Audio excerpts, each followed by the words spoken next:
በተመሳሳይ ሰዓት ልባቸው በከባድ ሁኔታ የተሰበሩ ሁለት ሰዎች ከሀገራቸው ርቀው አሜሪካ ውስጥ ህልማቸውን ለማሳካት ሲታገሉ ሙሉ በሙሉ ባልተጠበቀ አጋጣሚ ቢገናኙስ? ሁለቱም ወደ ሀገራቸው ሲመለሱ ከቤተሰቦቻቸው የሚጠብቃቸውን ከባድ ጫና ለመሸሽ ሲሉ የውሸት ትዳር ለመመስረት ቢስማሙ፣ ነገር ግን ይህ የውሸት ጨዋታ ቀስ በቀስ ወደ እውነተኛና ከባድ ፍቅር ቢቀየርስ? ሰላም የቻናላችን ቤተሰቦች፣ ዛሬ በቱርክ ድራማ ወዳጆች ዘንድ እጅግ የተወደደውን በፍቅር በሳቅ እና በቤተሰብ ሁከት እንዲሁም ባልተጠበቁ አስቂኝ ገጠመኞች የተሞላውን አሽክ የኒደን ወይም እንደገና ፍቅር የተሰኘውን የፍቅር እና የኮሜዲ ድራማ ሙሉ ታሪክ በዝርዝር እንቃኛለን።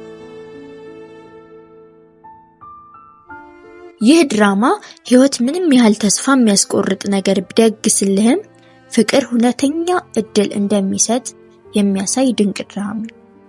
ለቻናላችን አዲስ ከሆናችሁ አሁኑ ሰብስክራይብ በማድረግ የደውል ምልክቷን ተጫኑ። አሁን ቀጥታ ወደዚህ ደስ የሚል ታሪክ እንግባ። የታሪካችን ዋና ገጸ ባህሪ ዘይነብ ትባላለች። ዘይነብ ግትር፣ ደፋርና የራሷን መንገድ ለመከተል የምትታገል ከካራዴኒዝ የመጣች ወይም ከብላክሲ ከሚባለው ቦታ የመጣች ልጅ ናት። አባቷ ሼፍ ኬት ደግሞ በጣም ጥብቅና አደገኛ የሚባል የባህር ካፒቴን ስለሆነ ዘይነብ ከአባቷ ፍላጎት ውጪ አፍቅራው የነበረውን ፍቅረኛዋን ኤርታን ጋር ወደ አሜሪካ ትሸሻለች። ዘይነብ ህይወቷ ሙሉ በሙሉ እንደሚቀየር ተስፋ አድርጋ ነበር። ነገር ግን አሜሪካ ገብታ እርጉዝ በሆነችበት ወቅት ኤርታን ኃላፊነት መሸከም አቅቶት ዘይነብና በሆዷ ውስጥ ያለውን ህፃኑን ልጅ ትቷቸው ይጠፋል። ዘይነብ በባዕድ አገር ውስጥ ብቻዋን ከህፃን ልጅ ጋር ቀረች። ተስፋ የቆረጠችው ዘይነብ ህፃን ልጇን ይዛ ወደ ቱርክ ለመመለስ ትወስናለች። ነገር ግን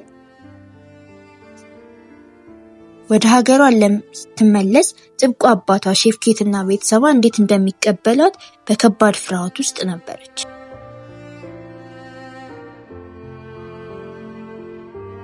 በሌላ በኩል ደግሞ ፋቲህ ይገኛል።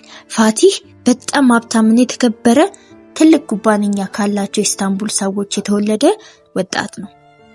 ቤተሰቦቹ እሱም አይፈልጋትን ኢራም የተባለች ሴት እንዲያገባ ይጫኑት ስለነበር ፋቲህ በዚህ ጫና ለመሸሽ እና ለመማር አሜሪካ ሄዶ ነበር። ነገር ግን አሜሪካ ውስጥ የታጨችለት ሴት አብረው ስለመጣች እና ህይወቱ ስላልተሳካ እሱም ወደ ቱርክ ለመመለስ ይወስናል።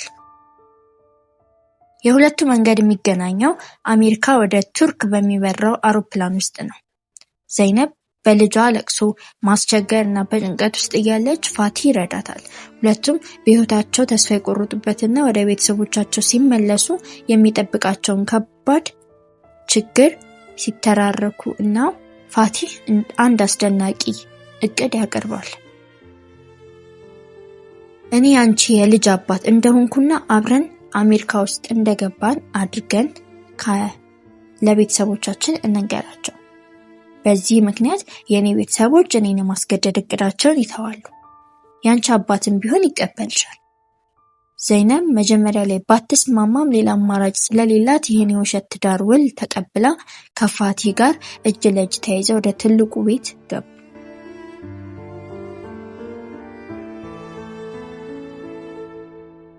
የፋቲህ እናት ወይም ሙቃዴስ ዘይነብ ሀብታም ልጅ ስላልሆነችና ከጥቁር ባህር ወይም ካራዴኒዝ የመጣች ስለሆነች በጭራሽ ልትቀበላት አልፈለገችም።